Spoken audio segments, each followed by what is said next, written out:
হাসটি বলে ভাই হবে। জি জি জি বল। আচ্ছা। نحمده ونستعينه ونستغفره ونؤمن به ونتوكل عليه ونعوذ بالله من شرور أنفسنا ومن سيئات أعمالنا من يهده الله فلا مضل له ومن يضلل فلا هادي له ونشهد أن لا إله إلا الله وحده لا شريك له ونشهد أن سيدنا وسندنا وحبيبنا قلوبنا وربنا ومولانا محمدا عبده ورسوله أرسله بالحق بشيرا ونذيرا وداعيا إلى الله بإذنه وسراجا منيرا فقد قال رسول الله صلى الله عليه وسلم أول ما يحاسب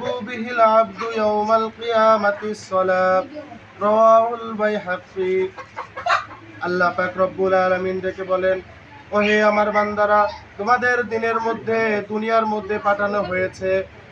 দুনিয়ার মধ্যে পাঠানো হলো একমাত্র আমার ইবাদত করার জন্য।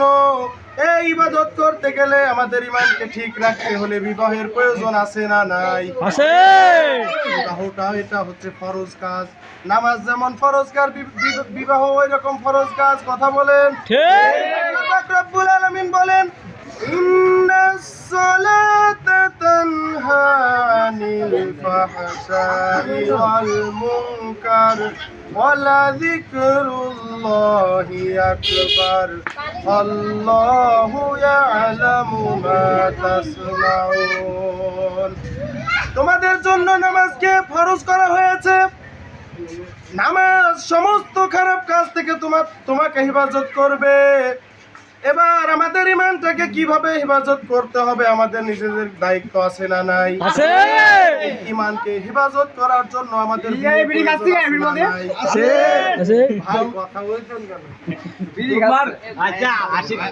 বিড়ি খাওয়া যাবে না। কি খাওয়া যাবে না? আমার আল্লাহ পাক ডেকে বলেন, জান্নাতের মধ্যে তোমাদের জন্য এমন এমন সুঘ্রাণওয়ালা মদ তোমাদের জন্য রাখছি।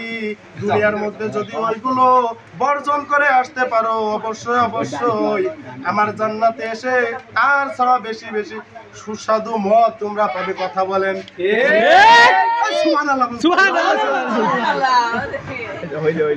আল্লাহর নিয়ামত কি ছেড়ে দেওয়া যাবে? 27 নম্বর পারা 11 নম্বর পৃষ্ঠার মধ্যে বলেন, ফাবি আই আলাই রাব্বিকুমা তুকাযিবান। আল্লাহু আকবার। দুনিয়ার মধ্যে আল্লাহ পাক কত রকম সৃষ্টি, কত রকম ফল, কত রকম মানুষ আমাদের জন্য দিয়েছেন। আলহামদুলিল্লাহ বলার দরকার নেই? আলহামদুলিল্লাহ। আল্লাহ শুকরিয়া আদায় করতে হবে কি হবে না? আল্লাহ পাক বলেন, তুমি যদি কোনো বিষয়ে একবার আলহামদুলিল্লাহ বলো, আমি আল্লাহ ওই জিনিসটা 70 গুণ বৃদ্ধি করে দিই। কার কথা? আল্লাহ। তাহলে আমাদের আলহামদুলিল্লাহ বলার দরকার নেই?